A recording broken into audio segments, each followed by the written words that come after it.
So this is like a whole setup for you. Yep. I'm telling you, I feel so old.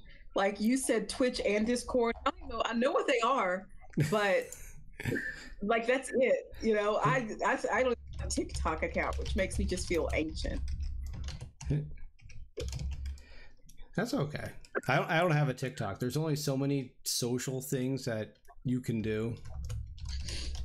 You know, and so if you can't do them all, or you just go nuts. You know, we talk about self-care. It's like you can only do so much.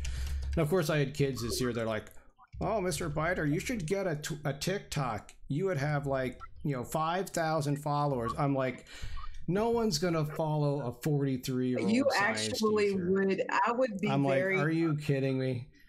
I'm surprised you don't have one. Honestly, I didn't want the Chinese spying on me anymore.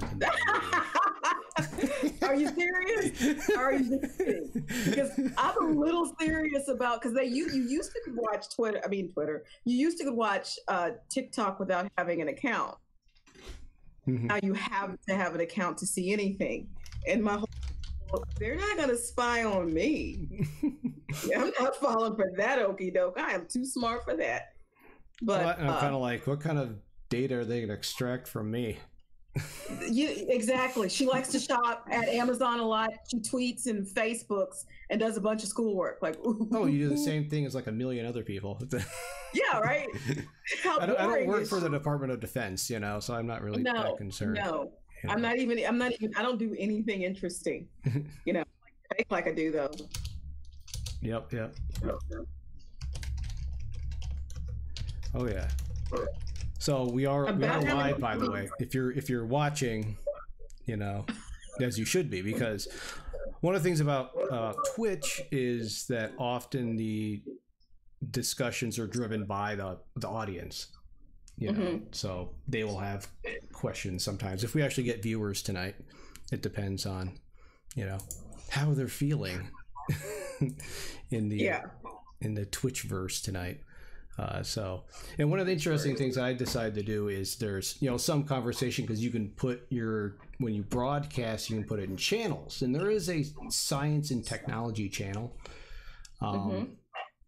which sometimes I do that if that's the audience I want to reach. But usually when I'm having a conversation, I like to just put it out there for anybody. Education is one of those things where everybody has had an education. Yeah. Therefore, everyone has an opinion and questions about it. They're all experts because of it. Yep. Everyone is an expert when it comes to education, or they think they're an expert, at least. Absolutely. So it's not, which isn't always a good thing.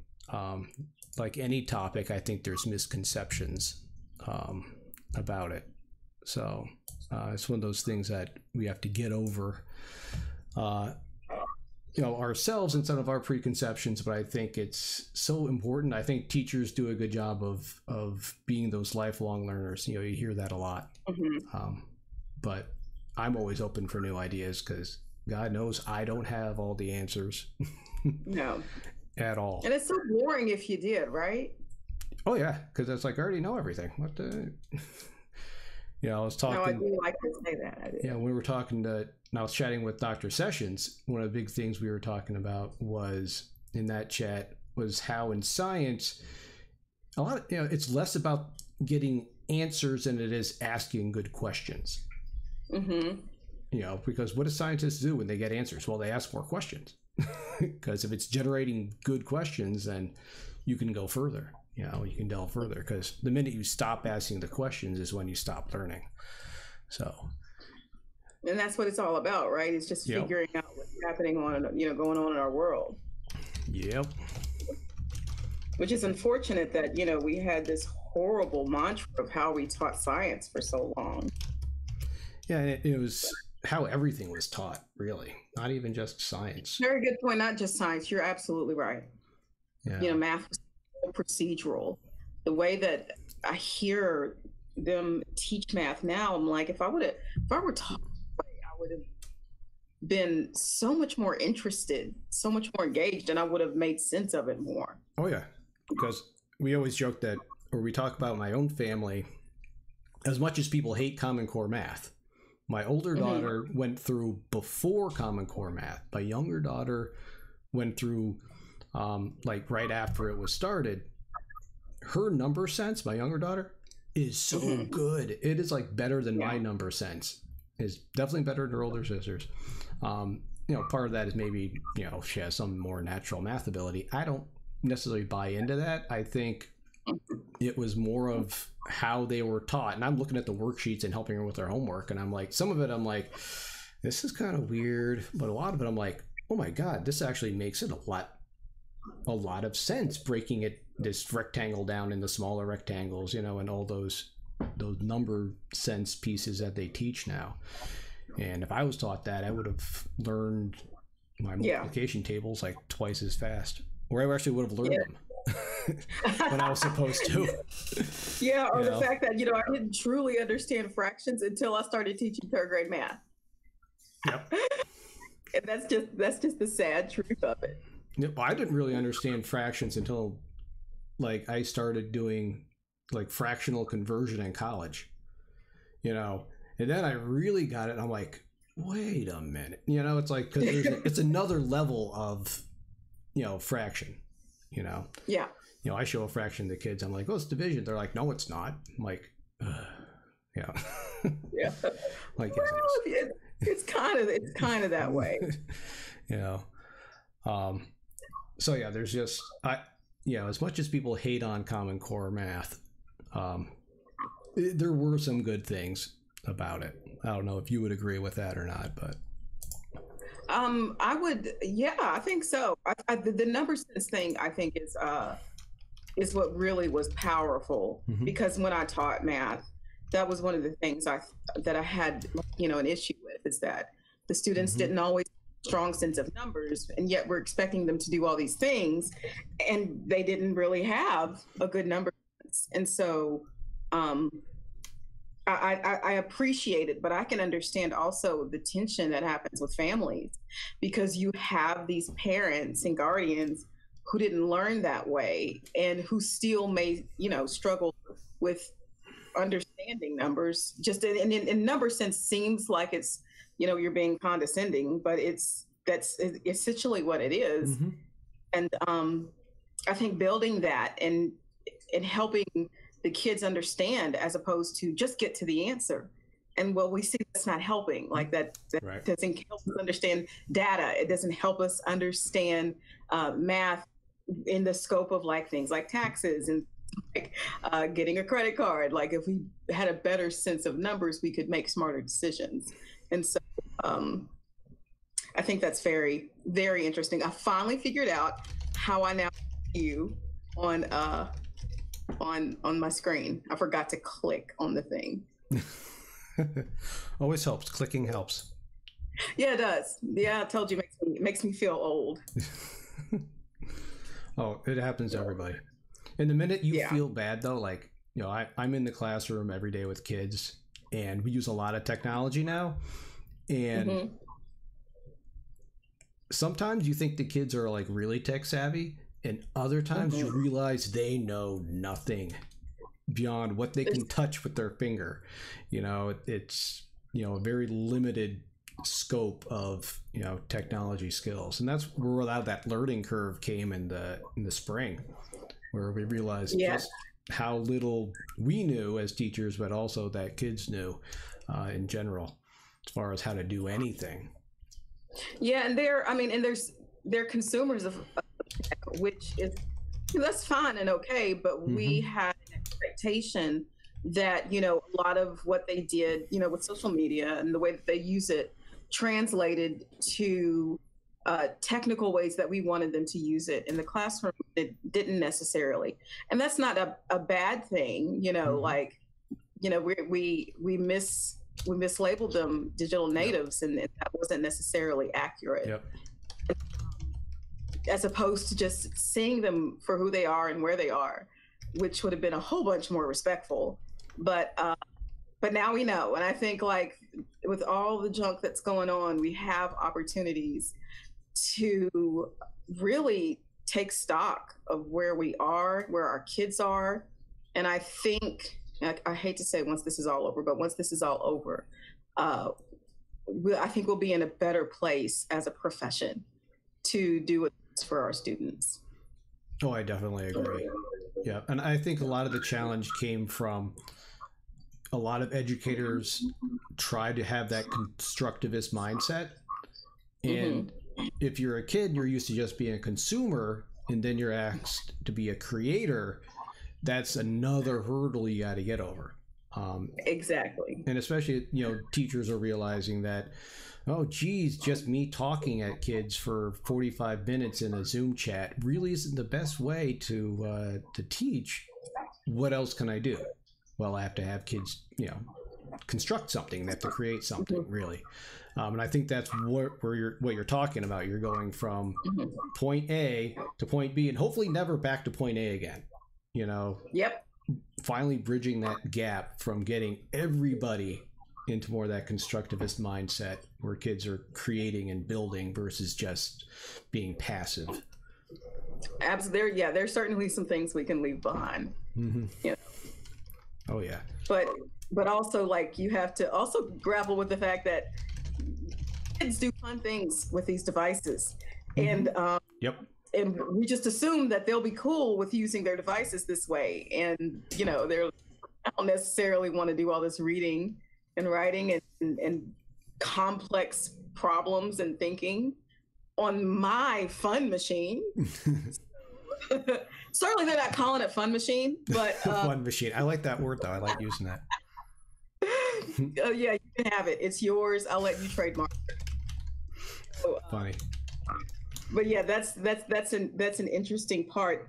The one thing that I thought was interesting when we were in lockdown was to also acknowledge not just where our colleagues were, with their abilities, but also, what is it that they have at home? Because I always just assumed, you go home, everybody has great Wi-Fi and a device, and then you find out, like, many folks, they just have their phones. They don't necessarily need all those things at home.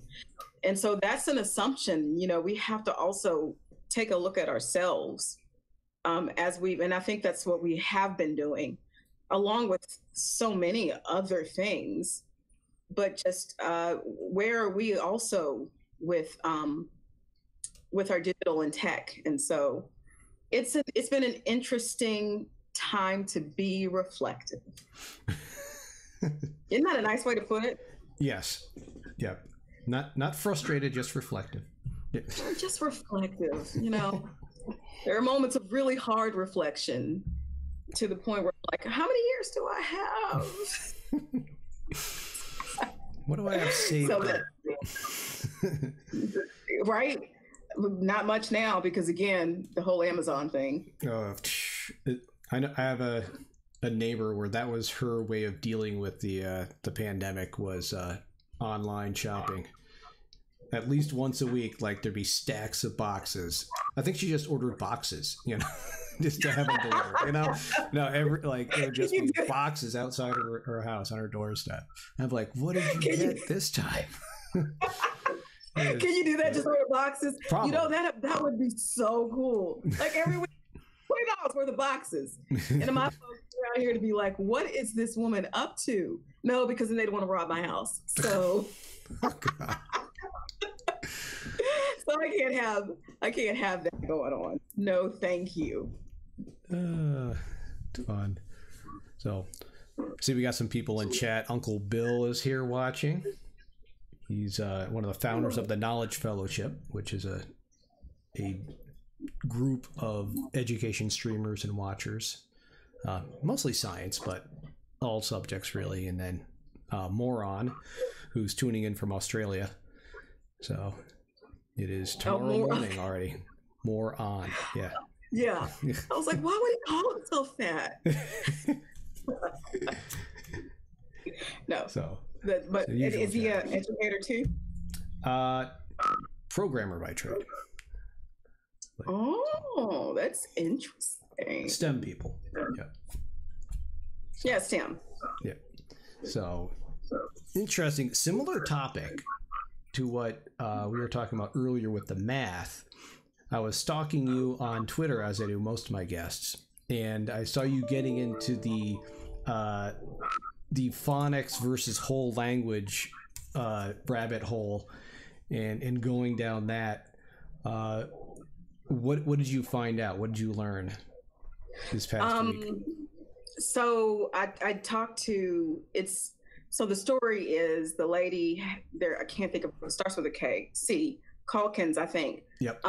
She has a program where it's all about balanced literacy, and she's starting to think more deeply about how kids learn to read and what are some of the best approaches for the most kids, including kids with dyslexia. And so she's changing her mind and thinking more about including more phonics into her program. I'm not quite certain if that's where she's landed, but that's pretty much where she is about with the science of reading. And it's just interesting, when you see a researcher who held one idea for a long time change their mind. And the one thing that I did learn that I thought was more interesting than her changing her mind is essentially how her program is supposed to be used. A lot of people use her program as a curriculum, when many people argue that it's really just a supplement. Their reading and writing workshop is not necessarily supposed to be the whole entire curriculum, and yet that's how it's often adopted in districts. And so I've just been really interested in the whole thing, because a few years ago I was like, is this the reading wars all over again that I remember learning back in the 90s? And it's an ongoing tension between the literacy experts about what's best for kids especially when they're first learning how to read, how to help them just basically learn the science of words. And it's such an interesting topic, but I also know to tread lightly, because folks have on the both sides of the argument are so passionate.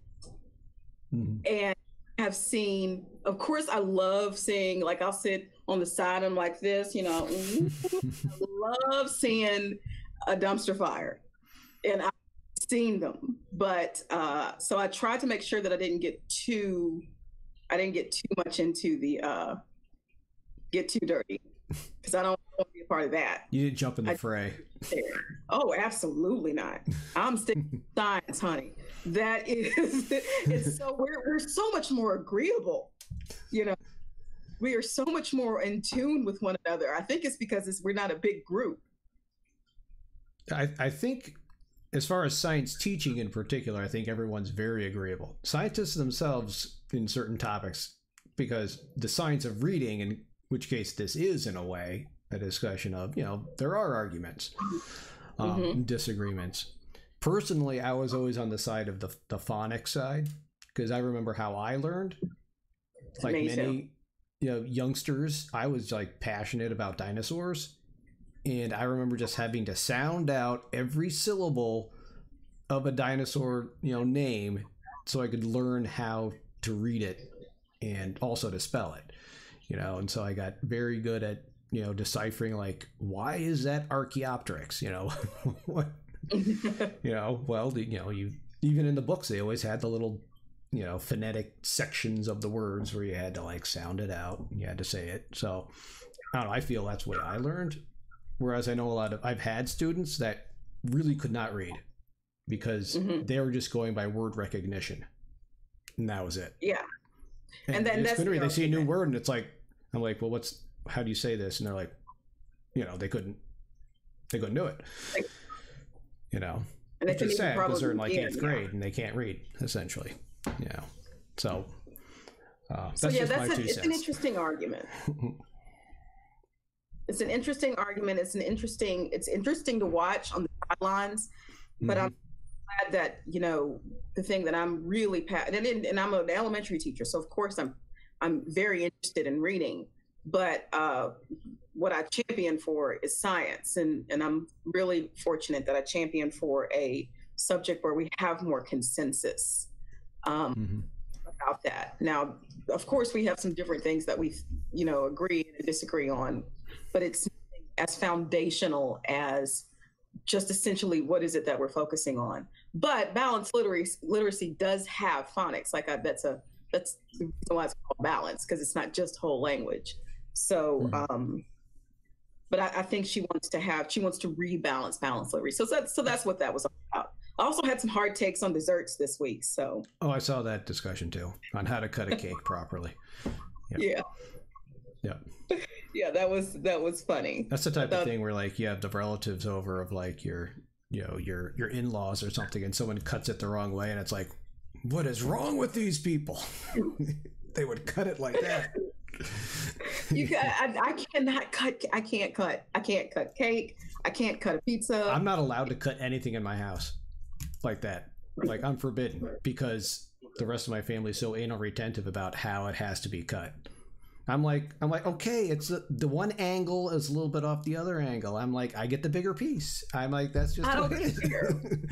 I don't care, just as long as it's my mouth. Right. Whereas the rest of my family would, they get really upset, because it's not a perfect, dissection of or bisection of the pie, So you let them have it. You can let them have it. They can make it, they can clean it all up when it's all said and done. Yeah, give them that responsibility. That's very gracious of you, Scott. Yeah. See, Moron says, if people can't read like that, how are they going to make new offhand witty portmanteau puns? Oh, I love a good portmanteau. Exactly. Yeah, how could they? They can't put it together. See, that's why we have to have phonics. Yep. Toes. You can put two words together. It's an intervention. Right. And that's why when you make a pun, in class, and like you have the one kid that kind of laughs, and you're like, okay. Either it wasn't really that funny, or only one kid really got it. Because usually you'd have like at least a, Yeah. A couple of those. Are you a dad joker? Oh yeah. I'll do that. I'll do dad jokes for sure. Hey, Clone99, thanks for the follow. Thanks for stopping in. I actually have a thing now. I was going to put it up on Twitter today, but I didn't have time. Where, like, I have they get gold in class as part of my gamified class, and they can spend it on a couple of things. And one of the things they can spend it on is a dad joke. So if they want to hear a dad joke, they can spend 100 gold, and I'll tell them a dad joke. Moron says he only makes uncle jokes. I'm so bad I laughed at that. It's okay. I should have been like, oh, yeah. Dude, so I don't have any great. I can't ever remember them. I can't ever. That's why you get a book. You get a dad joke book. I'll probably get one at some point, just so I can easily open it up. I'll Google one if I have to. Whatever. I also have another thing I started where I actually got this from Professor Melko, who is another science streamer. He does chemistry mostly, lectures and stuff. But he has one where he did Bean Boozled on stream, and you could, spend your bits on Twitch, and you would do Bean Boozled. If you know what that is, Bean Boozled. They're jelly beans, and they look exactly the same, but one is awful and one is tasty. And so I have that in class now too, and I had to eat one today, and it was a horrid experience. The kids found it enjoyable though. I bet they did. Do you know that I got it? Okay, so I can tell the story because years have passed. But so I had a parent she got mad at me because at what is it called? A book fair. At book fair, her daughter bought a Bean Boozled thing. Yep. So she goes, was pulling at recess. Do you want to play with me? And I'm like, okay, whatever. We could put on the music. I'm not on duty. Let's. Mm-hmm. It was we had so much fun. Like half of my class didn't go to recess because Miss Pullen and this kid were eating jelly beans and like, Yeah, this doesn't taste so bad or whatever. And it was great. We had fun. And I told her I was going to get her another one since I ate most of her beans. Her mom was so mad at me. I believe you ate my daughter's jelly beans. So that's my bean booze. I cannot believe. And you're like, I'm buying her more. I was like, I'm buying her another one. Like they have them left, and I did, but it doesn't matter if she wanted to, and that was wrong of me. I shouldn't have done it. She wanted to be able to sit down and do that with her daughter, and I took that away from her, and I felt bad. And I told the little girl I was going to buy her another one before I knew her mom was going to get mad at me. So, that's what you couldn't have predicted that though. That's one of those things where you can't. You're thinking I'm going to have a relationship with a student. We're going to have a good time. Last thing you expect is that parent conference. She was a rock star that day. Like, oh, yeah. She made Miss Pullen eat somewhere where Miss Pullen ran to the trash can and spit it out. Like, like it was a memorable. I am building relationships, Scott. Yeah. And, but not with the mom. So that's my Bean Boozled story. Isn't that silly? That's silly. Yeah. Yeah. But those things are gross. Like I'll never do it again because they trick you and that's and the whole point. Right? I didn't even know they were still around, but good for you for doing that with your kids. I think that's fun. I don't mind. I mean, I'll play it up too. It's like I make it seem a lot worse than it really is, because that's what they want. They want the reaction, which is fun. And I'm trying to think of creative ways, and you can get a lot of that from watching streamers, of ways of interacting with students remotely, because it's hard to build those relationships like you did with that student remotely. It's like really hard. So at least a kid that's remote can get a chuckle out of science class, if nothing else, and have some kind of interaction with the teacher. It might not be about content, but I like to think, open the door a little bit and maybe they'll walk the rest of the way in. I know that's a tension right now. It's really hard, even for teachers who are in person. It's harder to build relationships when they're all in rows. And, you can't do things like, and I know y'all probably don't do this in older grades, but like give hugs and. Oh, we do that in older grades. Yeah. Okay, well, everybody needs hugs, careful. Or we used to give hugs. Now I can't, but Yeah, I wasn't it's just not that. I became a hugger as a teacher. Really? Yeah. You weren't a hugger?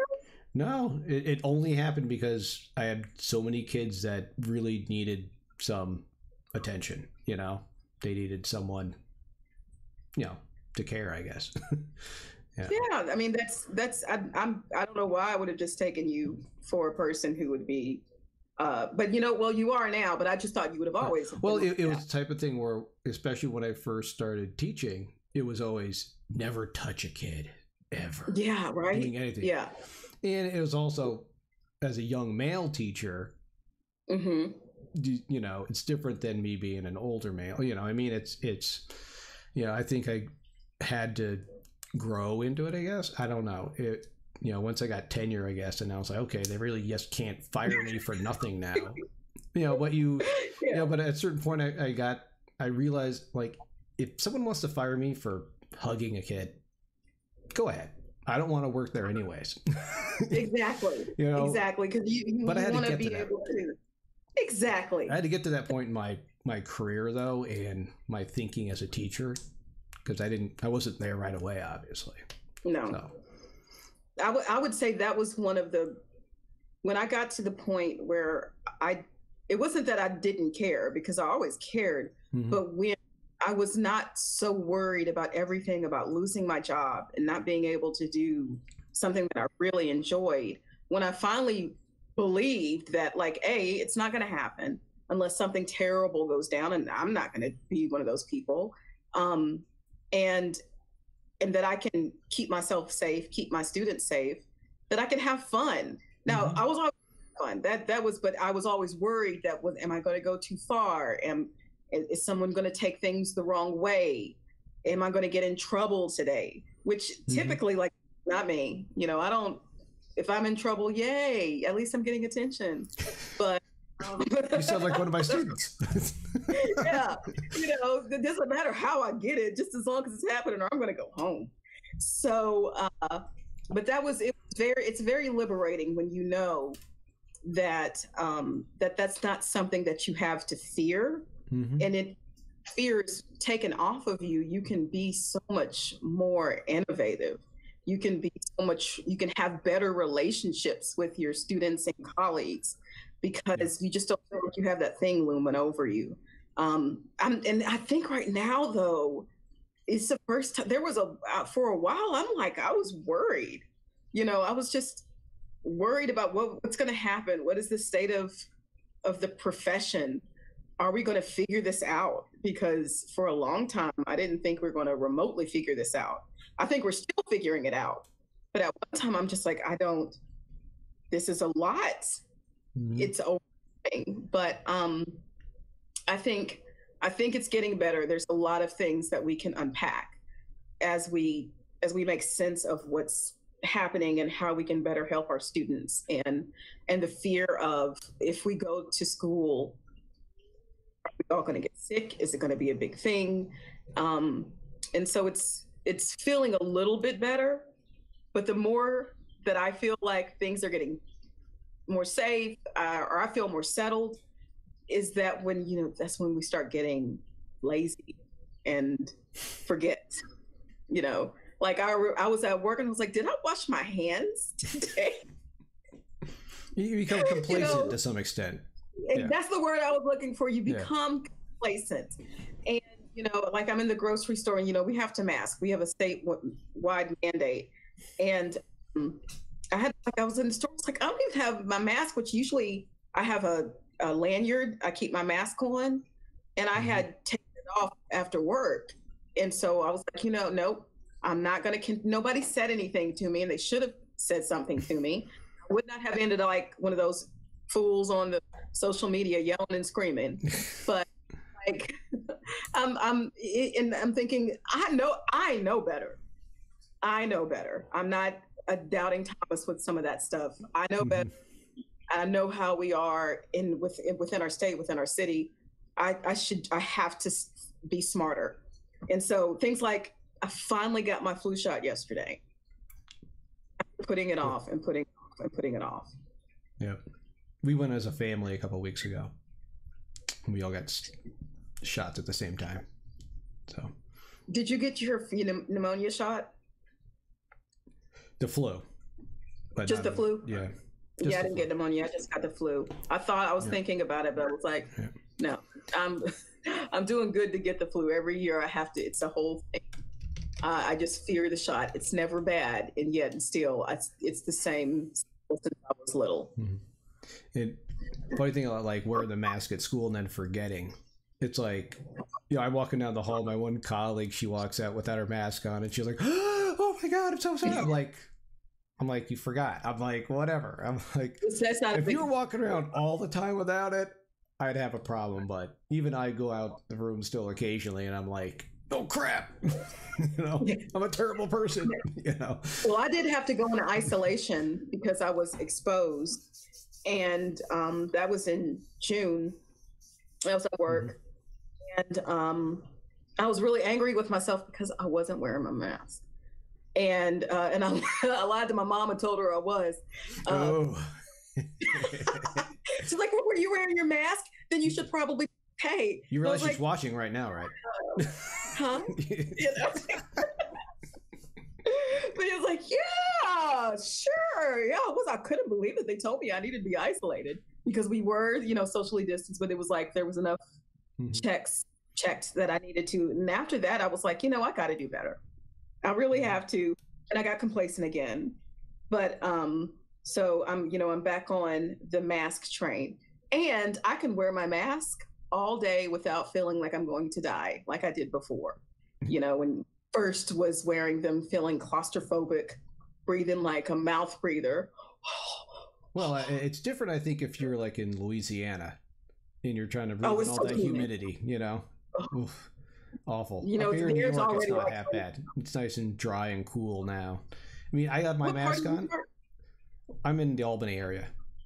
Okay. So, but I'll forget that I have it on. Like the kids will leave, I'll have my prep, and I'll just 20 minutes later, I'm like, oh, my mask's still on. Yeah, it's like wearing your glasses or earrings or something else. It's just something stuck to my face. Yes. Now I will tell you, as soon as I hit that car, it is off. Oh yeah. It's off my face. I'm ready to be rid of it. But other than that, I've been really, really excited. I've also become a maskaholic,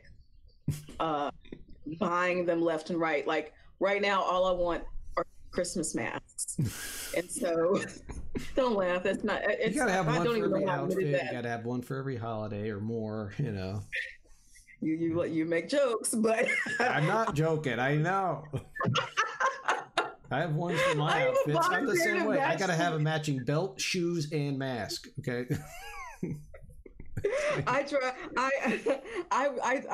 bought one to match a pair of earrings that I have. See, there's nothing wrong with that. No, accessorize. You gotta accessorize. Also, it's a tough time. It's 2020. What else? What happened wrong? I've lived through 3 hurricanes in a month. So I deserve to get a mask that matches my earrings. Yep. Oh yeah, you deserve it. Thank you, Scott. I really appreciate that. It's really important to me that you say that. Are you? This is like my mind is now off into that. Are you still in the master teacher program? Yes. Yep. And are you working? What was that? Are y'all working right now? Like, what does that work look like? For the master teacher program, what are we doing? I'm leading the gaming PLT.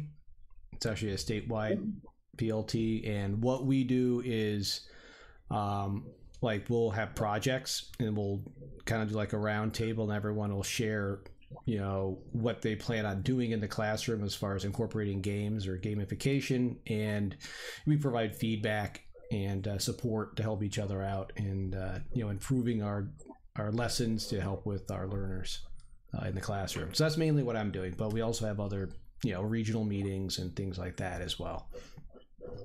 Do y'all talk about gamification for elementary?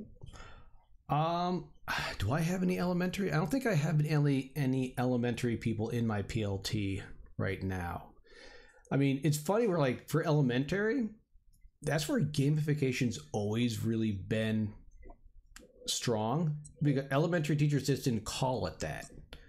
I mean, you've always had like that in-class currency sometimes, or you're working to get that pizza party or whatever reward that you might be giving the kids. That's all gamification in a way. There's ways that you can improve upon the game, but elementary teachers have always done that kind of thing. So I just think it's a new word kind of put on something that's always existed. But when you look at it more, analytically, I guess, through some of the research that's done with games and gamification, you can take it and use it to improve instruction even more. So that's a good question. I don't have any elementary teachers. I'm kind of upset now. I didn't mean to make you mad. No. We're gonna go flip the table once this is all over. I would like to see. I'm thinking, because we can't do a lot of things where we can have investigations and stuff, and because the kids can't really share resources. It's just been so, we've made all this progress. We just made so much progress. And I'm not saying that it's stopped and everything's ruined. It's just, to have a barrier when, we're finally starting to get support and get the funding and have the PD and like things are going great. And then we have to stop. And so now you're like, well, what do we do now? Like we don't want to not do anything. Right. And so of course there's this anxiety of, and I'm sure you know all about it. We have to focus on ELA and math because they lost that time in the spring, and I'm glad we're moving away from the idea of we got to catch up, and well, at least for us, to more to how can we include what they didn't get in the spring with the instruction, the grade level instruction that we're doing now. And which makes the time a little bit longer for math and ELA, but we still have science time. It just makes it a little bit shorter. And so the things that make our teachers excited about science, we can't do just because of logistics. So I would think gamification, and I guess I just need to really sit and unpack that, could be the thing that could help excite the teachers a little more when they're working with the kids, looking through phenomenon, doing the things, because after a while, just teacher demos are not so much more fun when, right, the kids are going to be a part of it. Right. And doing anything remotely adds like so much, like I've been gamifying my classes, and it's just doing it remotely just makes everything harder. Something that's already a challenge, like gamifying something, becomes even more of a challenge. But even doing things like digital breakout rooms, which is essentially you're gamifying that lesson or whatever, it's just a small piece. That is an easy entry level, gamification piece that could be used with remote learners, as well. So looking into and we're hybrid. Mm-hmm. And so that puts a layer, because you have some kids in the classroom. Oh, that's us too. It's weird. And it is weird. It's just a weird time. And so you want to give them all great experiences, but and I'm not sure that every school is one-to-one, which also has another level of difficulty. But certainly breakout rooms are like, I've been using this for a while. But in the spring I was working with our teachers who are alternative certification, and it was I had to teach that section like the week after we went on lockdown, and that was an interesting time to change everything. And when I do, I'm very interactive. I like for lots of discussion. I like for us to engage. We're like, okay, let's get our stuff. We got to go outside. We're going to do it. And none of that could happen. So that was interesting, having to change that through. But breakout rooms, that saved my class. And I was able to see how, like, you still want to do great teaching practices. And there are ways, it's not the same, but you can still do great teaching practices remotely. And so thinking about how do we do that and what does that look like, and then how do you manage it, right? Like, I learned a lot. Like, you maybe not want to at that time have specific groups where you have to merge, have people in certain places if you haven't done that beforehand. There's a lot that I learned during that time to do and what not to do, and I was able to share that with my colleagues. But we're still learning. That's one of the things I learned this week. They just released the breakout rooms for Google Meet, and I used them. I made up my groups, and I used them one day, and then I'm like, well, what are the odds that it'll save my groups for the next day? Of course it didn't, so like I had to go in and like move kids individually into the same groups. I'm like, this is like a pain in the neck, but it's just one of those little things that, adds a little bit of stress to your life, but it's not the end of the world, because I'm like, this is it. We'll get through this. Let me get them in their groups, and we'll go from there. So, because I've always done so many, in science we do so many pieces of lab and group work and stuff, and like having the breakout rooms now is like, okay, I can finally, have breakout rooms. And one of my colleagues, she was like, oh, the breakout rooms, aren't you worried that, of what's going to happen in the rooms if you're not in there? I'm like, you mean they might talk? That would be amazing. I'm not worried about them. I'm like, are you seriously worried about them talking? I'm like, that would be awesome. I'm like, I go into a breakout room, I hear them talking, I'm like, yay! I don't even care what you're talking about. Honestly, I'm just like, you're actually saying you know something. what? You need to put in. That's what one of my suggestions. Like, they're going to manage the time. But how different is that if they were in class? They're going to have side discussions, and but kids, for the most part, I can't believe it. Like, even my nephew was like, I can't believe I'm saying this, but I'm happy to be in school. Oh yeah, there are so many kids that are happy to be in school. So I mean, there are some kids, honestly, I had a few last year where there were the kids that had very high anxiety and had bully problems. Mm-hmm. They did great remotely. They're like, this is great. I'm an introvert and I don't have to meet with anybody, and kids just bothered me anyway. So I'm like, okay, good for you. The rest of the population is having some trouble. Yeah. Okay. Yeah, that is. But I think also, and I hope that this doesn't, I hope that one of the things that once we're all done with this, it's the overwhelming control that some of us had, that we felt we had over our classroom and students.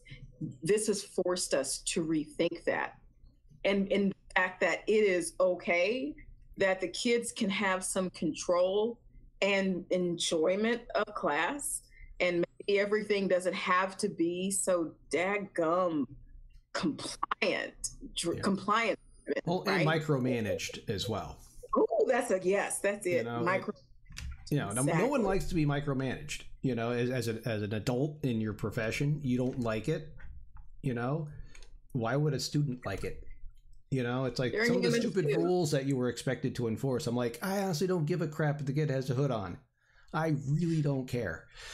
That's one of the things. Like, guess what? They're at home on their phone. I can't do anything about it. What do we do? Write a referral for the kid being on the phone at home? No, I don't care. I'm like, if it becomes a real problem and their grade suffers, then I'll call home, and we'll have a discussion about it. But, there's certain things you had to learn to kind of let go, because otherwise you've just been a mess yourself, because there's always things out of your control. You can't control the home. And I think we can all do better. No, you can't. And we can all be a little more like Elsa. There's nothing wrong. There's nothing wrong with letting it go. And I think there's also, like, I think that was built because of probably a fear. And again, I believe when you relieve yourself of that, you find more freedom in what you are able to do. So I think that could be a cool thing for teachers, if we can, as once this is all over, it can be really reflective upon our practice and the things that we've learned. I keep trying to find a silver lining, and I think there are going to be some, but it's still like a troubling time, a concern for safety, concern for the kids who may not show up and things like that. So it's a tough time to be in the profession.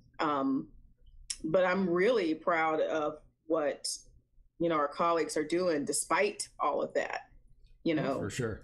The funny thing is, recently, after this, the growing, we started school, after Labor Day, and I had perfect attendance for a couple classes. Right. It's like crazy.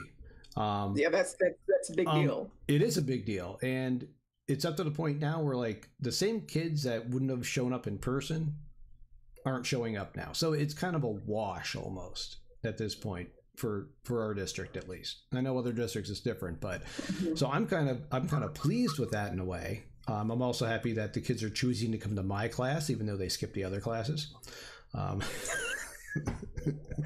Will vote in my favor. But I don't know about those other teachers, but I'm doing A-okay. You know, but it is one of those funny for the high school kids, especially. It's funny. I'll look at their attendance and like, a lot more high school kids are missing the first period of the day than the third period of the day. That's just expected, you know. But my 8th graders, though, I'm proud of most of them. I mean, is it perfect? No. Some of them will show up late. Some of them will just leave spontaneously. Some will just email me like, my Wi-Fi isn't working today, you know, I'm sorry I had to leave. And it's like, oh, cool, you know.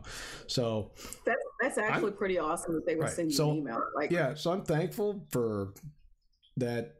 Like right now, it seems to be pretty good as far as attendance, and our administration has been really hammering on like talking to parents and making sure they have what they need technology wise. Yeah. I mean, it's one of the benefits of a small district like ours, you know, is that we can really reach every kid easily. That is, that's really wonderful.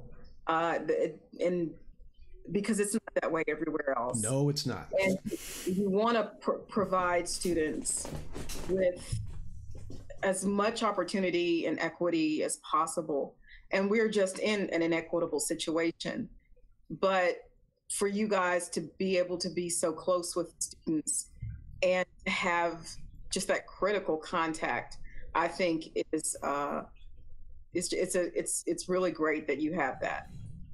I'm certain it could be always better. There's better things you can do, decisions you can make, but the fact that you're talking about having those connections with not just the kids but also the families, and many of them need that. Like, people are going through some stuff, you know, if not just the sickness, but the things that come from it, the effects of it, and jobs, not having money, and being just able to do the things that you used to. I know you talked about self-care before, just the well-being of our school community. That's one thing we have to constantly have to remember. And so I don't know, thinking about that and well-being and equity and what do most of our students have access to and what don't they?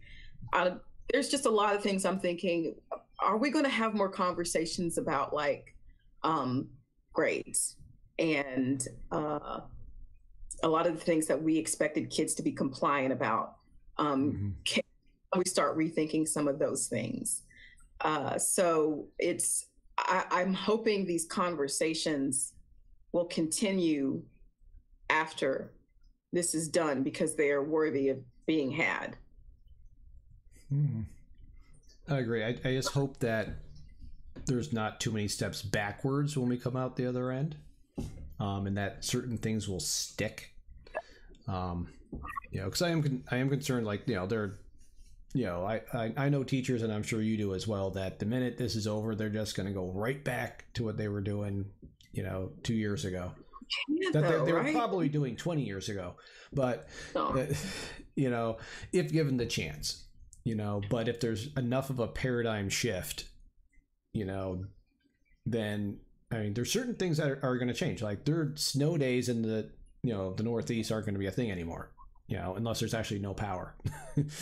You know, it's, you know, and things like that. It's, or, oh, you're at home today because you missed the bus. Well, guess what? You should have logged in. You know, I mean, I think that piece is just a little thing, but it's culturally, it's different than it was a couple years ago.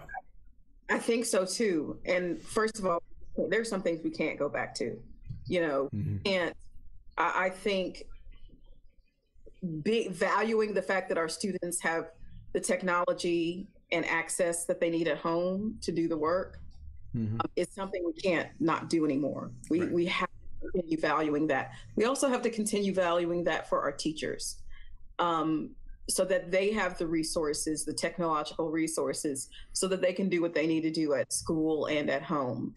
How we value our time off for our family, our students, our teachers, we can't go back to not appreciating that. I also think we have to start thinking about not necessarily classroom, but larger scale assessments, and how do we value that, and what do we think about what that can tell us. I'm not saying it needs to go away, but just there are some things that we can think about. Oh, for sure. And hopefully we will go back to some of the ways that we now know just weren't best for kids. And in many cases, it wasn't best for teachers. So once it's settled and we can be in school safely, and all of us be in school safely all the time, I'm hoping we don't go back to some of those old terrible ways, because some things needed to change. Certainly. It was weird in New York State. We have our Regents test, which are our graduation qualifying exams, and they didn't happen last year. And they're probably not going to happen this year. The world didn't end. I know, right? The I thought for sure. Still in the sky. Yeah. It was in the moon.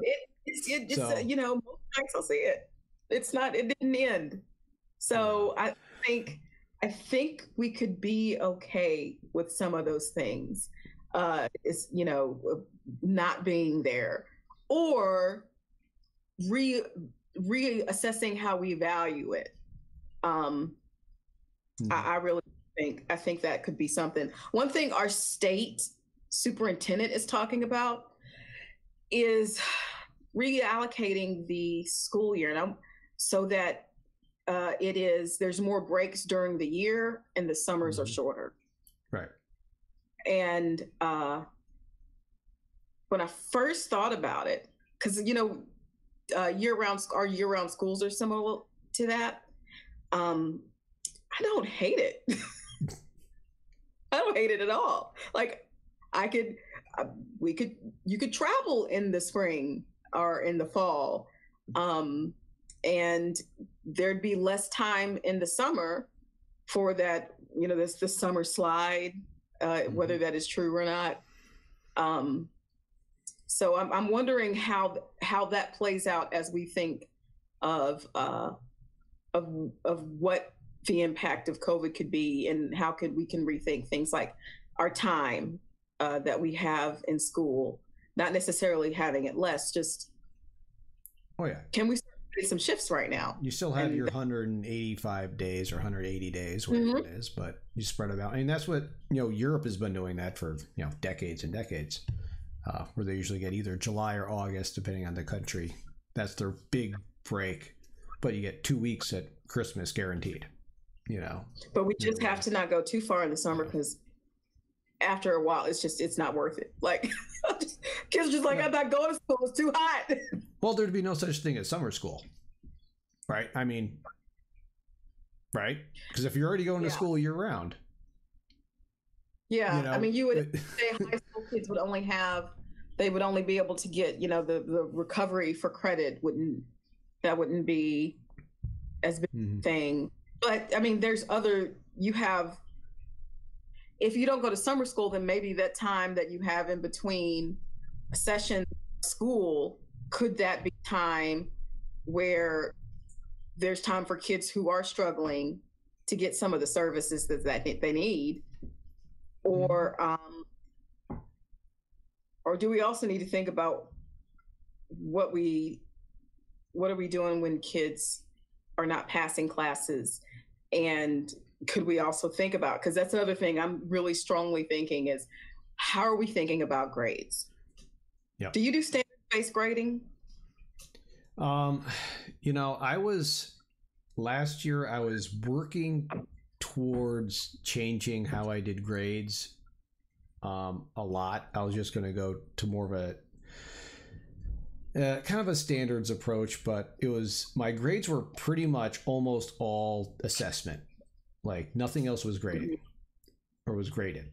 It was just like my unit assessments and like lab reports, that kind of stuff. And so I was like kind of going, and that was based on my standards. It wasn't laid out as such, but I was slowly just getting rid of. I'm like, do I need to grade this or just give it feedback?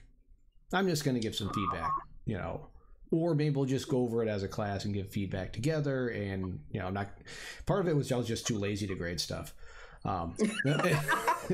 which worked out fine. And so I was kind of getting there. I'd gone to some other, conferences and heard some other people that were going there, and doing it. And, one of the suggestions, that I liked was, you can put a column in your grade book, your online grade book. And so parents can't see it, kids can't see it, and it's not calculated in their grade, but you can still, rate, you can have like the standard and just rate each kid on how they met that standard. Just as a visual for what it might look like in the future. And I really like that. And I was doing that for some of the standards as well. Because it's a really low bar to meet. It's just no one's going to see it except for you. And it kind of lets you think about how a standards-based grade book might look. Well, and also gives kids good information. Like sometimes it's just, I make it an A, a C, an F. That means, what information are they getting besides the fact they didn't pass, right?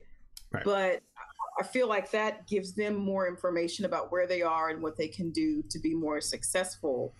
And I also like what you said about feedback. Like that's in the spring, that was one thing I really started thinking about. Like we really need to do a better job of giving feedback to our kids, because an 89% isn't feedback.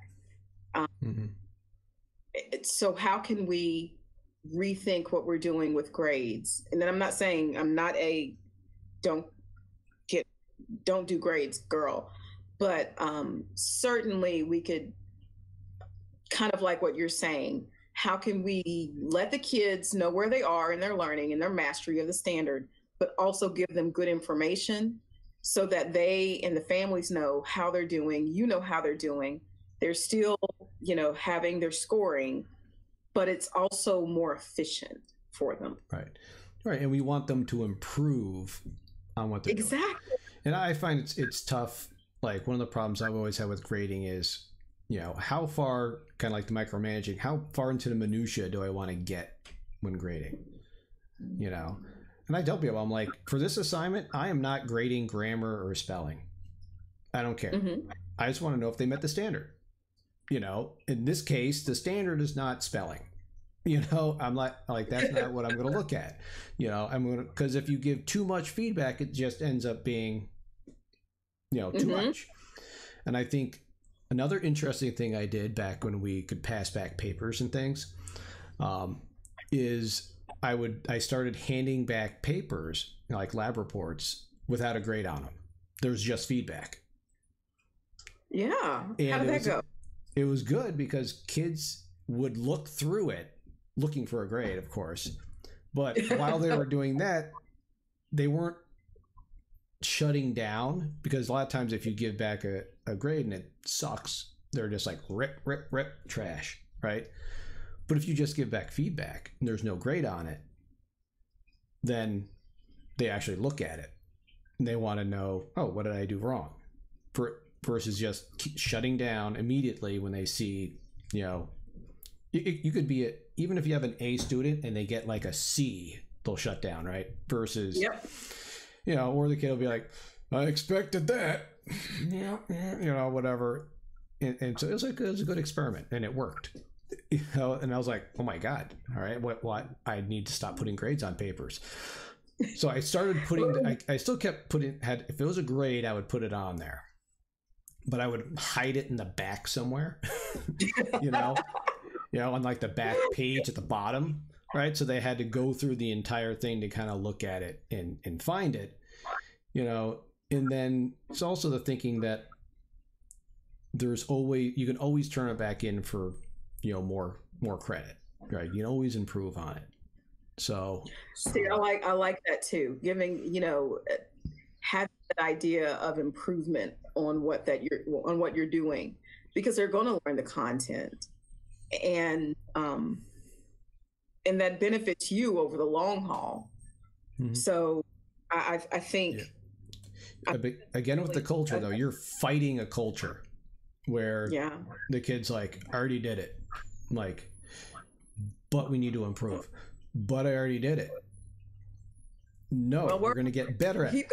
But it's like, oh God, it's like, that's why I'd hope at the elementary level, if that focus is on that revision piece, we can get to it. I mean, eventually in high school, they kind of get it, right? Especially when they get to, a high level English class, they understand the concept of revision.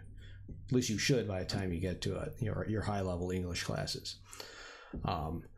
But if they had that mindset earlier and it was practiced, throughout all their grade levels, that would be powerful. Right now, it's just it'd be a huge motivator. You're huge. Trying to fight the good fight here with everything else, though. Yeah, got a lot on our plate, right? we have a whole lot on our plate. There's a ton going on, but so I think I think those are some really good ideas. Of course, we're not kings and queen of the world, so we can't solve all those problems right now. But I think it's just something to think about. Yeah, one of the things I did this year was I decided that there was no way I could give a fair test. It's just impossible. In a hybrid class, I'm like, how would you do that? I don't I'm like, there's no way I can give a fair, your normal, multiple choice and then, short answer, constructive response type test. I'm like, I'm not going to do it. So I'm not giving tests this year at all, like that at least. So we're doing portfolios, which has been a mixed bag in itself. So yeah, I still have at least, I have at least 9 kids that haven't even done it yet at all, no matter how many emails they send home or I'm like, but those are the same kids that would never have taken the test either, because they wouldn't have come to school. Those kids that just never come to school, so. Hey, Rob, thanks for stopping by, Lantern Noir. Thanks for stopping in. He's a teacher as well. Mini raid. Nice. That means he just brought over a bunch of people from his channel. He was okay. He was streaming. I think that'll do it. So is that a Twitch thing? Yep. That is a Twitch thing. So you learned something else today. And then if you see kids, you can be like, "Hey, I was on Twitch the other day," and they'd be like, "Ooh!" And they would be like, "Are you sure that you were on the right thing? You quit." Are you trying to say Twitter? I have former students that stop by sometimes. I met a couple of kids the other night. Yeah, that stopped in. So do you let your students watch your Twitch? This was my former students, not my current students. Okay. They can. I mean, it's one of those things where if they find my Twitter, which they can if they really want to Google, and find me, then they can track down, mine. I mean, they can find it if they want. But it's just like anything else. I'm like, they asked before, oh, can I follow you on Twitter? I'm like, if you want a bunch of teacher stuff, go right ahead. Like, it's not interesting, but you can. I like same thing about this. I'm like, they're like, oh, what do you do? I'm like, I talk to science teachers and scientists, and they're like, oh. Like, you don't play Fortnite? I'm like, no, I don't play Fortnite. You don't play Fortnite? I do, just not on stream.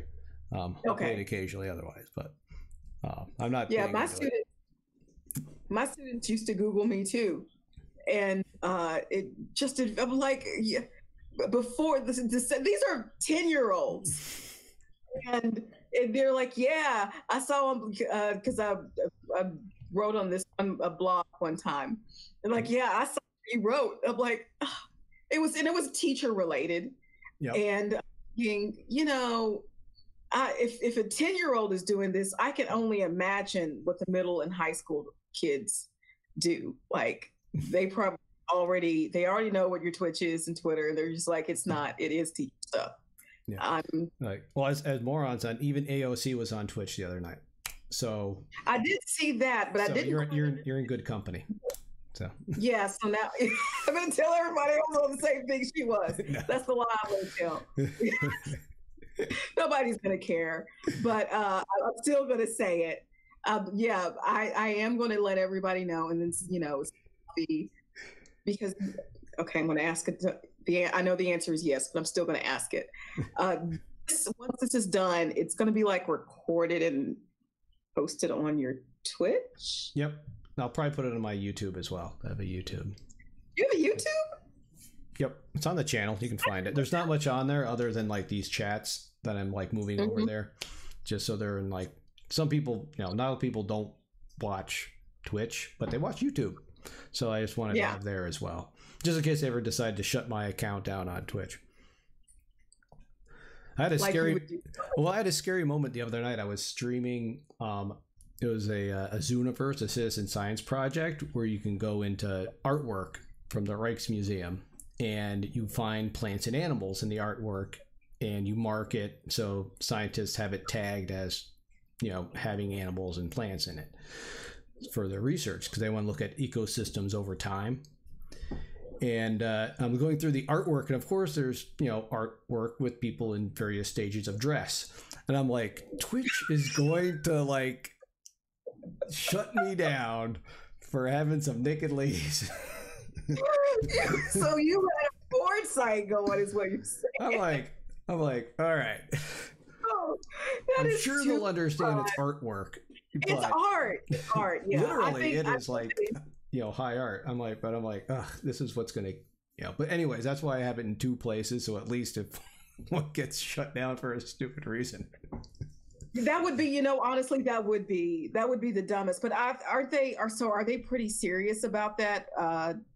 For their terms of service with it serious. There's always stories, in tech about, about stuff. So you hear horror stories about, I played, 10 seconds of this song and I got shut down, because it was, DRM'd, or, I accidentally took my camera into the bathroom and, it got shut down, or whatever, I accidentally put my camera. There's that one guy who had an accident. So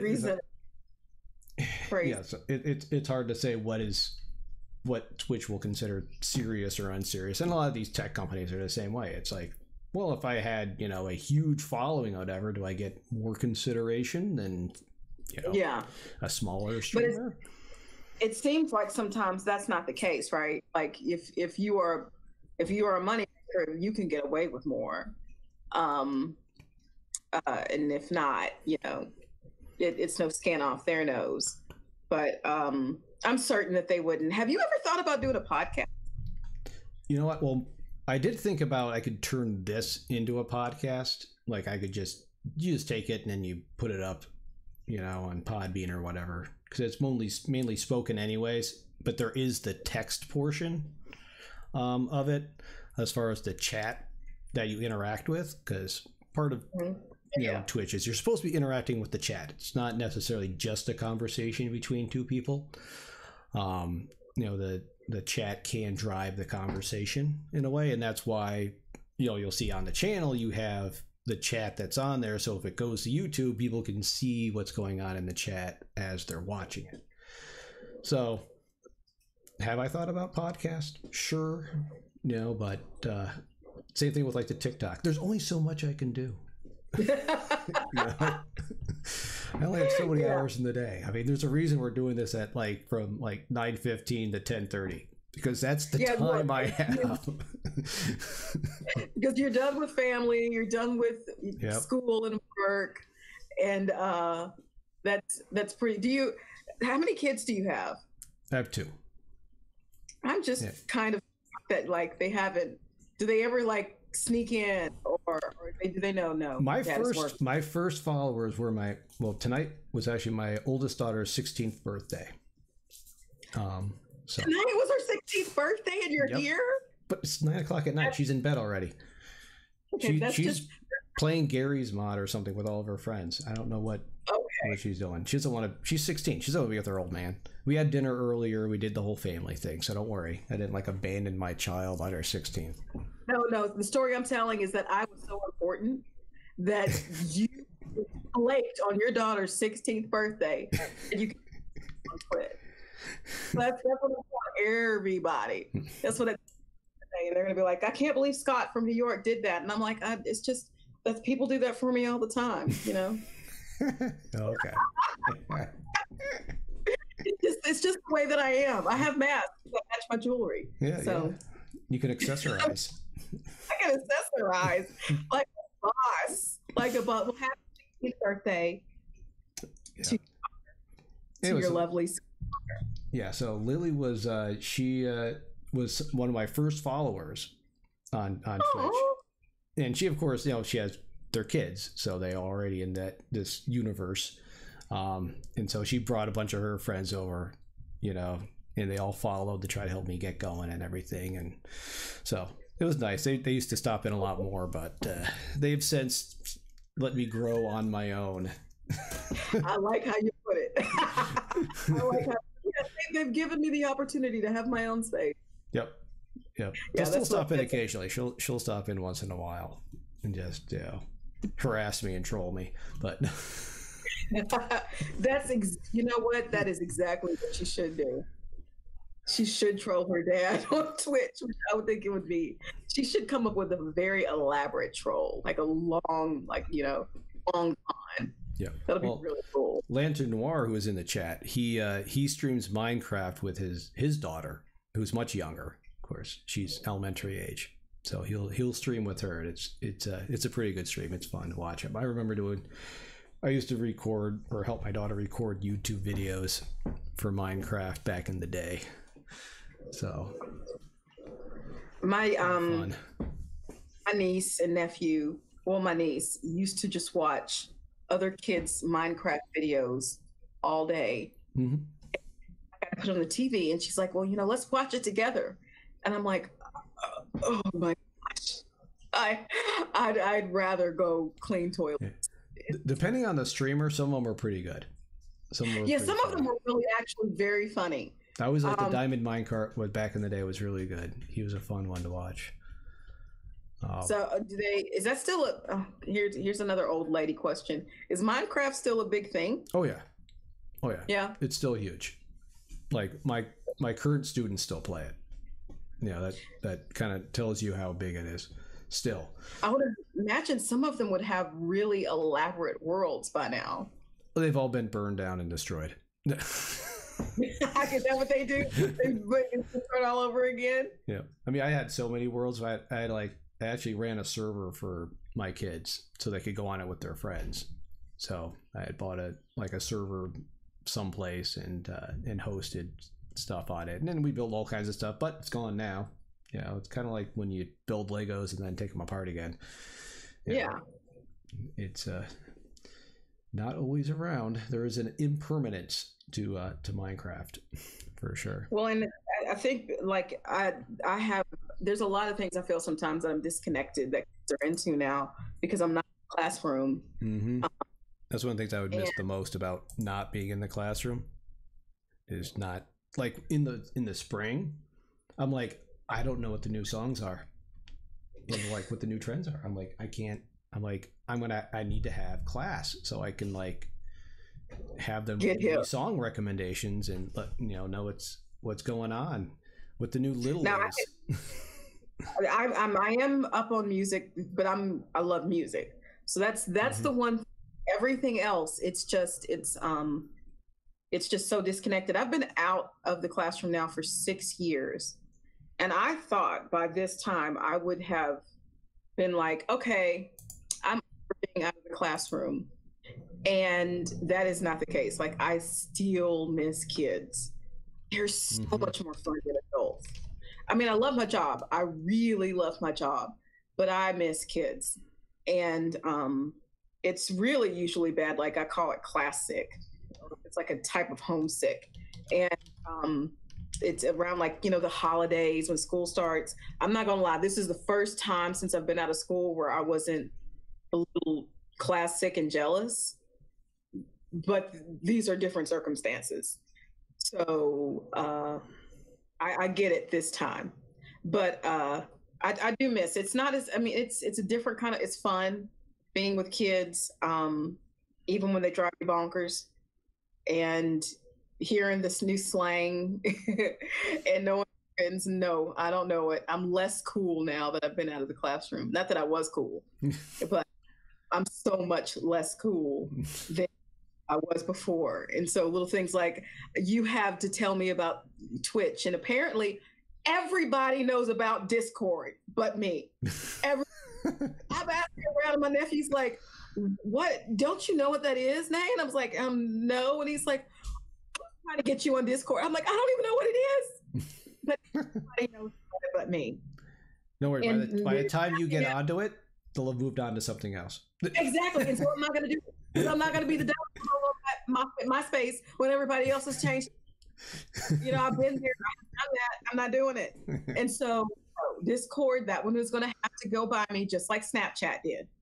I cannot welcome that into my space. It will not consume me. Although I still don't quite know what it is. I'm assuming it's a texting. I'm not quite sure. But yeah, so no, I don't know what Discord is really. And so there is that. Yeah. Just not. Well, the same thing, our conversation about TikTok, like Snapchat. I don't have a Snapchat either. Like kids are mortified. They're like, oh, how do you exist? I'm like, the same way I do have yesterday. I only use Snapchat for the filters. That's the reason why I got Snapchat, was just because I wanted to do the filters. I've never done. I don't understand it. It doesn't make. I have much younger sisters. Okay. They do Snapchat, and well, they did. They actually don't do it anymore. But so I just got it simply so I can have different filters, and then Instagram got it, and I didn't have to worry about that anymore. Yep. So I could get rid of Snapchat, because I don't need, like you said, there's only so much social media I can do. Yeah. And I can't. And who would be like following me on Snapchat? All my students. I'm like, I don't need that.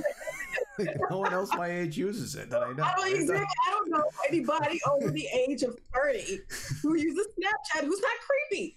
So I couldn't do it. I like the and I really like it when there's like really great interaction. I actually don't have Instagram either. I'm on it and I post occasionally, but I much prefer Twitter. So and Facebook is a dumpster fire right now. Oh, so yeah. Okay, I go on. I have Facebook just so I know when people's birthdays are. Like, right? Yeah. So I don't forget. Like I have to go on, because if I don't remember my friends, but I can't remember numbers. If there's more than 3 numbers, I'm not remembering it. Right. I cannot remember things anymore. I believe technology has made me dumber. Right. You went through most of this year thinking it was 202. No. Good Lord. Yeah. So this year really has. It's made it very difficult. I can't read. I'm not saying that I can't. I can read. I can't. You know what? Please don't take that and make it a gift for me. Just yelling, I can't read. That'd be great. What? Look at what crazy. I can't read. He says she can't read. Renae, I can't read Pullen. Oh my God. No. Scott, what I meant to say was, like I read a lot, but lately after everything started going down, just like being able to sit down and read is, my brain won't let me do it. Oh, I have to do it. That's what like puts my brain someplace else. Like I was like, I need to find some good sci-fi. So like I was like, all right, I'll find a sci-fi book, I'm gonna read it. So it helps. Like my wife's the same way. It's like before bed, it's like to clear the mind. Otherwise, you can't sleep. You just lay there going like, you're like your brain won't stop. So it's like, all right, I'm gonna do a Sudoku, and then I'm gonna read a chapter. And I'm gonna fall asleep. So just imagine if that's taken away. Like I feel like that's taken away from me. Mm-hmm. I'm starting to get better. It's starting to happen again. Mm-hmm. But for months, like my brain just wouldn't let me, which made me angry because I read. It relaxes me. I like to be able to, lose myself in a book. Mm-hmm. And I couldn't focus. I couldn't think. I did listen to a lot more audiobooks. So cool. But that's when you know you're in a bad place. You can't enjoy something that you enjoyed before, And then it just makes you angry. Right. You're just mad because like I have like 7 books that have just been in a stack, and I'm just making me mad every time I look at it. I'm hoping that my mind will get more settled because I feel like I'm getting more settled, and not being so nervous because, I had people during the summer and the spring, get sick. Some people I had a couple of folks I know or knew pass away, and going to a funeral via Zoom, that's not fun. So it's a tough time and my brain is just not there. And so you got to have the self-care and being really thoughtful about my time at work and being really cognizant of connecting with friends and family has really helped me feel a whole lot more confident and better during this time. But really happy when I can just sit and read for like an hour and then say it's just going to be an hour. And the next thing I know, it's 2:00 in the morning. Like I want to. Right. So that's the one thing that I don't even know why I brought that up, but I gum you, Scott. So that's the one thing that I could, before I go, because I'm going to have to wash my face, put on a sheet mask, and then go to bed. Mm-hmm. But that's the one interesting thing that I've not enjoyed because of COVID. Now, my last question for you. So, we met at the Stannis conference last year, and I usually go to a lot of conferences. You probably used to go to a lot of conferences. Like, it's the type of thing where you kind of miss it. But I know I personally, it's like, it's actually nice not being gone, a weekend a month or not having that travel commitment. So, I mean, have you found that kind of freeing in a way, or do you really miss that conference thing? Well, I'm a pretty social person, so I do like being around people and the connection. I would say it's going to a conference and not being able to, that I miss, but I didn't go to a lot. I usually go to 2 a year, our state one and our national one. Mm-hmm. And so I do miss that. But the other stuff, like all of the other having to go this weekend, having to go that weekend, doing, the things that I had to do around the state because of, and the smaller stuff just constantly going, not necessarily. Right. It's nice to be able to have a Zoom call, right? And you don't have to like drive there for half an hour and then drive back, and then you're like, oh, I got to get dinner and like some of that stuff, and that's the truth, Scott. Like I'll agree with that. Like that's another thing that I would like to go back to. Like some things could be a Zoom, and I have found that before I used to complain about Zoom before everything happened because it was just so boring. Like I'd go to these things and nobody's doing a good job with it. They're just talking at like it's terrible. But because of Zoom fatigue, and people are having to have all these meetings all of the time. I think just to keep it interesting, people are doing a lot, that they're getting better. Like the meetings that I've been to before that were Zoom and were terrible. And now these same meetings that we've always had on Zoom are happening, and they're so much better. Like we were just talking about that last week. We were like, we were dreading it. Like I was already ready to say that I didn't feel good that day, so I was going to keep my camera off. But it was engaging and exciting. And so I that's another thing when we talk about what we don't want to go back to.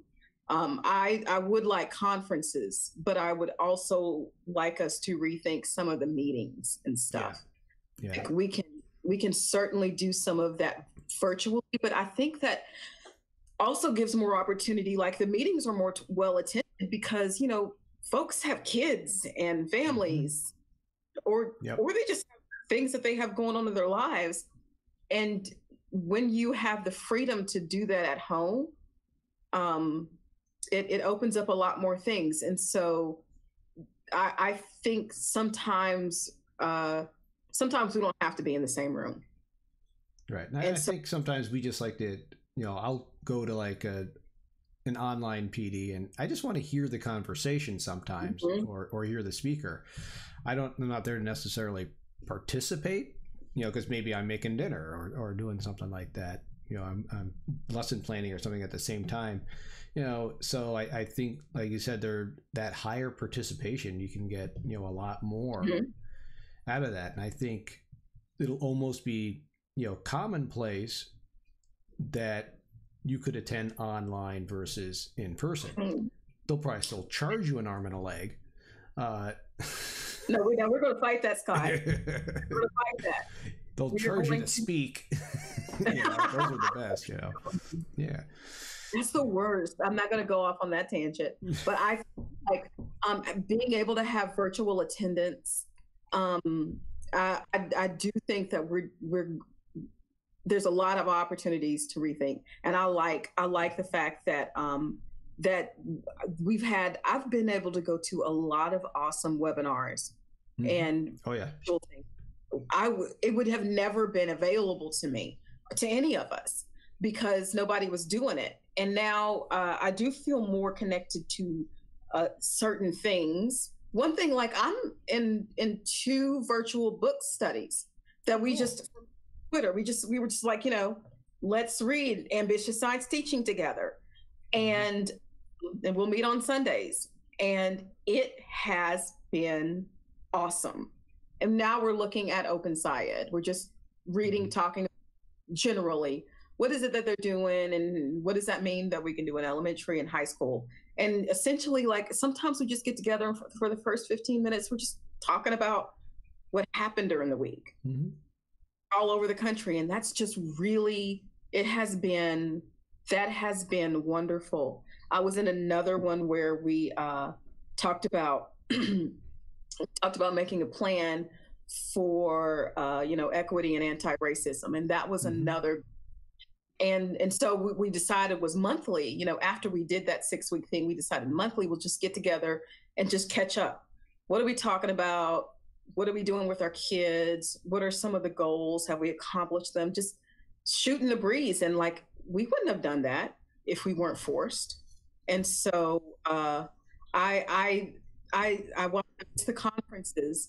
Some of those people I still wouldn't have been able to meet at a conference, you know, like, because it costs a lot of money to fly, to drive, depending upon where you are in your state. So yeah, that's where I am. I'm both really a little disappointed. Yep, I can see that. I'm kind of the same way. I think I'm kind of like in between, you know. But again, like you're saying, maybe on the other side of this, maybe, you know, we'll get that benefit on the other end of having more of these things online that more people can access. You know, it can only make science teaching better. Yeah, like honestly, I really believe that what you're doing right now is you've got to share it more, like to like how you can do it, what else can come from this, because I think this is a really great experience just to talk about, like, we don't talk about it enough sometimes, just to talk about the profession, the highs and lows, and then go off on tangents. I think this is I think that something like this would be a great thing for you to have a chat like this at a national conference. I've thought about it, but you should. I'll build myself up there. I have a while to work on it, so.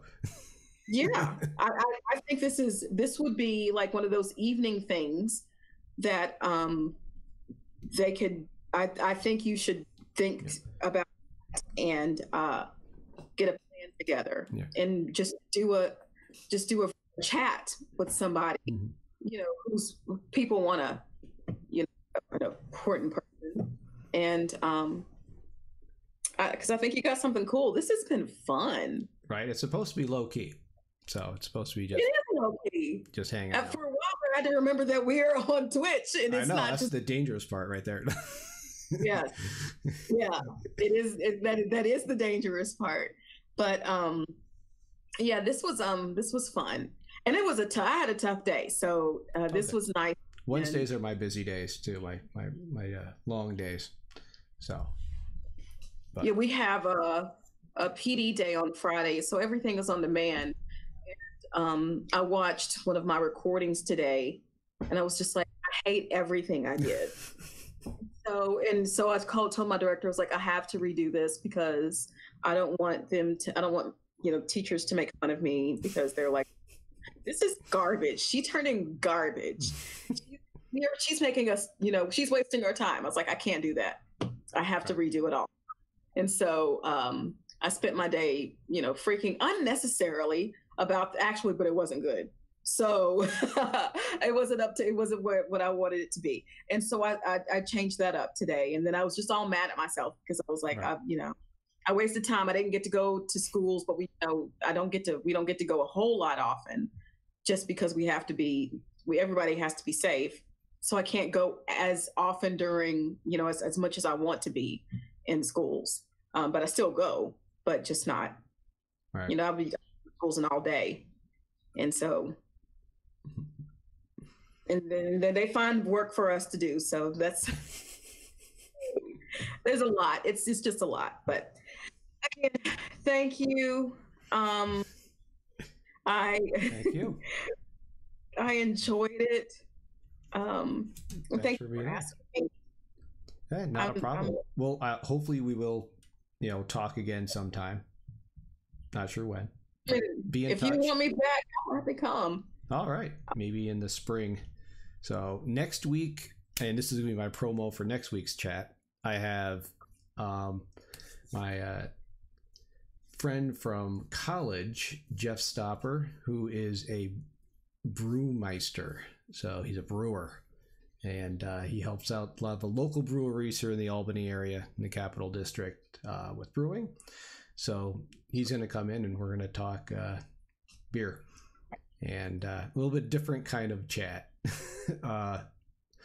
But he went through undergrad where I knew him, and then he went on to graduate school and then eventually decided to go into brewing. So we'll get his story next week. I'm going to ask him for a beer recommendation to have during the chat.